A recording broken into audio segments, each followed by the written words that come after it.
Okay, so today we're going to do something a little different. We're going to break down this incredible ancient Buddhist text that's basically a step-by-step guide, a blueprint for building an entire perfect world right inside your own head. Now, this is not what you might think of when you hear meditation. We're not talking about emptying your mind here. Nope, it's the exact opposite. We're going to fill it, piece by meticulous piece, with these absolutely wild details. So, you ready? Let's build this thing together. Oh, right. So where does a journey like this even begin?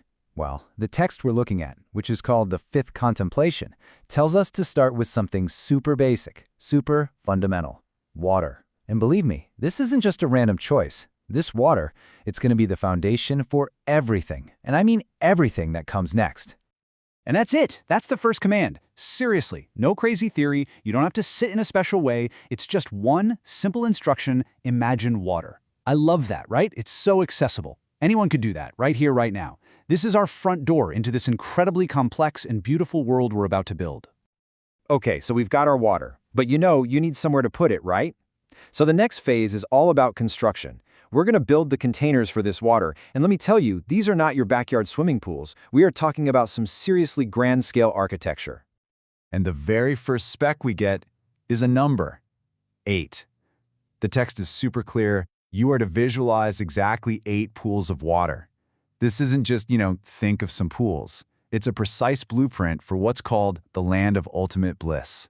And that number, 8, is a big deal in Buddhist cosmology. Okay, now we get to the fun part, the materials list. And this is where the visualization just gets wow. I mean, just look at this. The pools aren't made of concrete, they're made from 7 soft jewels. Where do they come from? A mystical thing called a wish-fulfilling jewel king. The channels are pure gold. The bottom of the pools, lined with multicolored Vajra sand, that's basically indestructible diamond sand. This is way more than just a picture in your head, right? It's a total sensory overload. All right, so we've built these amazing jeweled structures. They're gorgeous for sure, but they're also kind of static, right? Just sitting there. Well, the next step is to bring it all to life. We're going to fill them with motion and, well, on a scale that is genuinely hard to wrap your head around. So in each of those 8 pools, you're supposed to visualize 60 billion jeweled lotuses. Just let that number land for a second. 60 billion. We're not talking about a couple of lily pads here. This is a vast, endless ocean of flowers. An absolutely staggering image of abundance that just fills your entire field of vision. And just in case you thought, okay, big number, but how big are they? The text has you covered. It gives us a unit of measurement. Each one of those 60 billion lotuses is 12 yojana wide. So, what's a yojana?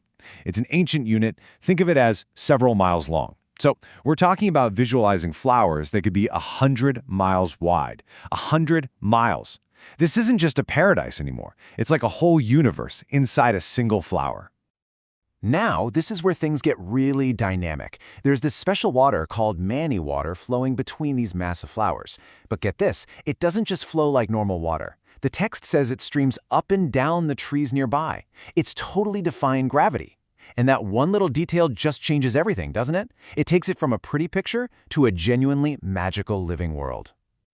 So up to this point, everything we've built has been visual, right? A total feast for the eyes. But this paradise, it is not a silent movie.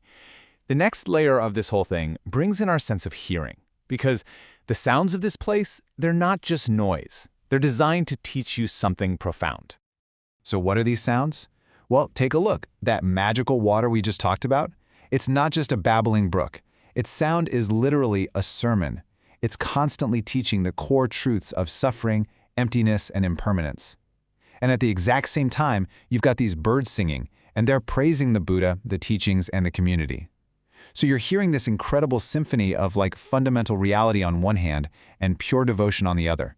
It's amazing. So where do these birds even come from? This is where it all ties together so beautifully. Remember that wish-fulfilling jewel king from the beginning, the source of the pools? Well, a golden light shines out from it, and that light becomes these birds. It's this incredible unified vision, a sort of magical physics, where everything in this paradise comes from the exact same source. Which brings us to the big question, right? Why? Why go through all this trouble? Why create such a specific, incredibly detailed visualization? Well, the text doesn't leave us hanging. It wraps up by telling us exactly what the point of all this is. Well, it's crystal clear. There's no gray area. If you follow this exact blueprint, the 8 pools, the jeweled lotuses, the magic water, the teaching sounds, that is called correct contemplation. But if you do anything else, any other kind of visualization that's not this one, it's labeled incorrect contemplation. So this isn't just a fun creative daydream. It's presented as a really precise spiritual technology. It's got an operating manual and you have to follow it. And that kind of leaves us with a really fascinating, almost paradoxical final thought. We've just spent all this time building a paradise. It's unbelievably beautiful, rich, magical. And yet, what's the soundtrack? The background music to this perfect world is the sound of suffering and impermanence. So what does that tell you? If a perfect world is built on the foundation of those ideas, what does that say about what perfection really is? That's definitely something to chew on.